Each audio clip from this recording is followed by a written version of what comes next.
A gente continua falando sobre a ocorrência e sobre a morte de Luiz Lourenço. Isso mesmo, a gente volta a falar sobre a morte do Luiz Lourenço. Traz agora à tona um problema crônico de Cascavel, que a gente vem falando sobre isso há alguns dias, né? Que é a presença de pessoas em situação de rua, né?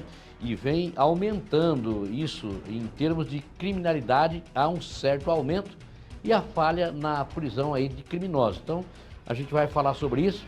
O suspeito, por exemplo, desse crime, como a gente viu aqui, tinha uma ficha extensa, várias passagens, né? Uma vasta ficha criminal com passagens, inclusive por homicídio. Ele já tinha uma passagem por ter cometido uma outra morte. Então, era um elemento extremamente perigoso às soltas no meio da sociedade. Vamos ver. O dia após a tragédia ainda tem muitas perguntas a serem respondidas sobre a morte de Luiz Lourenço. Mas há uma certeza: essa morte poderia ter sido evitada. A Polícia Civil trabalha para reconstituir o que aconteceu nessa terça-feira, no início da manhã. Segundo testemunhas, a situação começou dentro do Parque Vitória. Luiz estacionou o carro na frente do local e estava fazendo a trilha aqui do parque como tinha costume. Quando chegou na Academia da Terceira Idade, ele encontrou o casal. E a polícia tenta entender o motivo agora porque Ivanildo começou a persegui-lo. Luiz, então, tentou fugir correndo cerca de 200 metros até uma das saídas do parque. Ele saiu pela rua 7 de setembro e correu cerca de 2 quadras. A partir daí, câmeras de segurança captaram a perseguição. Luiz chegou a entrar em uma obra pedindo socorro, mas saiu e a correria continuou na movimentada Rua Manaus. O jovem tenta conversar, mas Ivanildo age friamente. Usando uma barra de concreto revestida de PVC, ele bate na cabeça de Luiz várias vezes. Luiz morreu no local. Nessa outra imagem, o assassino aparece sem esboçar reação, saindo com a arma do crime cheia de sangue. Na sequência, a polícia fez buscas e conseguiu localizar Ivanildo em uma área de mata, próxima ao local em que o crime aconteceu. Ele atacou a equipe com uma ferramenta e foi morto pelos policiais. Ivanildo dos Santos era um rosto conhecido pelas autoridades de segurança. Tinha uma ficha criminal extensa, com processos finalizados e outros em andamento. Ele tinha a acusação de homicídio, que foi arquivada em 2019, ameaça, vias de fato e desacato, além de denúncia por violência doméstica e ameaça. Há também processos sobre furto. O Sinclapol, Sindicato dos Policiais Civis do Paraná, lamentou a morte, que reflete uma luta da entidade. O prende e solta, travado com o judiciário. Pela mesma porta que o policial sai, o detido, o preso também acaba saindo. Às vezes até antes do policial, porque o policial ainda tem que fazer vários procedimentos, né, burocráticos. O sistema do flagrante da prisão é um sistema muito burocrático hoje no Brasil. Então, vem de encontro a tudo que nós temos falado. O judiciário, nas audiências de custódia, o juiz tem que analisar vários critérios para soltar uma pessoa, né? Gravidade do delito, antecedentes criminais, risco da ordem pública, mas nós estamos vislumbrando hoje um sistema e uma política até do governo federal de soltar. Se o Estado não é garantidor de segurança daquela pessoa, e N fatores, então vamos soltar. E é isso que acaba acontecendo. Segundo este advogado criminalista, o que aconteceu é reflexo de algo visto todos os dias.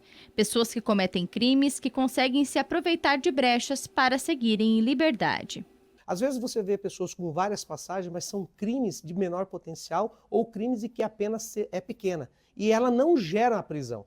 O que o Poder Judiciário faz? Aplica aquela questão de minimizar o máximo possível a questão de ficar o sujeito preso, porque não tem vaga no próprio sistema penitenciário, e acaba dando uma medida cautelar diversa da prisão e até mesmo a concessão de liberdade sem qualquer tipo de condição, apenas que o sujeito compareça. E aí, lógico, o sujeito volta para a rua e o risco dele continuar reincidindo com aquela sensação de que não dá nada, que é o que a gente escuta, continua muito claro. E é isso que a gente viu nesse caso concreto.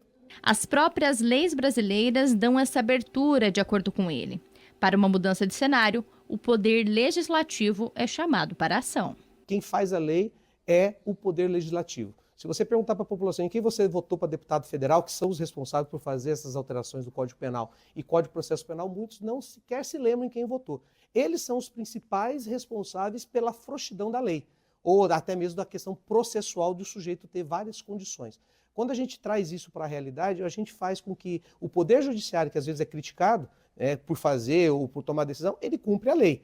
O Poder Executivo executa a lei. E a gente vê uma coisa aqui na nossa região as vagas das penitenciárias, mesmo que tenham aumentado, ainda são insuficientes. As cadeias estão lotadas e superlotadas. E para resolver isso, o Judiciário tem flexibilizado muitas questões. Não tem lugar onde colocar o sujeito preso, concede uma harmonização de regime, ou seja, ele pega um regime que o sujeito tinha que estar preso e coloca o sujeito com uma tornozeleira eletrônica, que é uma adaptação para poder fazer com que o sujeito cumpra a pena, mas numa situação mais branda. E aí, lógico, o que a gente tem visto? Pessoas com tornozeleira eletrônica praticando crimes, nós temos pessoas que nem usam tornozeleira porque às vezes não tem nenhum equipamento. Então tem várias questões estruturais que o Poder Executivo, o Poder Judiciário são responsáveis, mas o Legislativo que faz a lei, que faz a pena da lei e as consequências da lei, ele é o maior responsável de toda essa situação que a gente tem visto.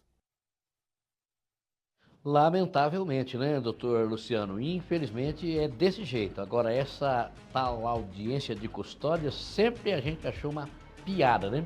Audiência de custódia, o cara vai lá, se apresenta na frente do juiz, conta uma história, dá uma de coitado, dá uma de santinho, o juiz acaba liberando e aí acaba acontecendo isso que a gente viu aí, ó. Elemento com várias passagens pelo setor policial, inclusive por homicídio, no meio da sociedade, praticando crime e crime bárbaro como foi esse. Infelizmente, a gente só tem agora a lamentar e clamar que os nossos deputados federais aí, a nossa legislação federal, faça algo para dar uma modificada nesse Código Penal brasileiro e que haja uma punição mais firme no rigor da lei para a gente tentar ter um pouco mais de paz, porque a gente só vai ter paz quando houver punição.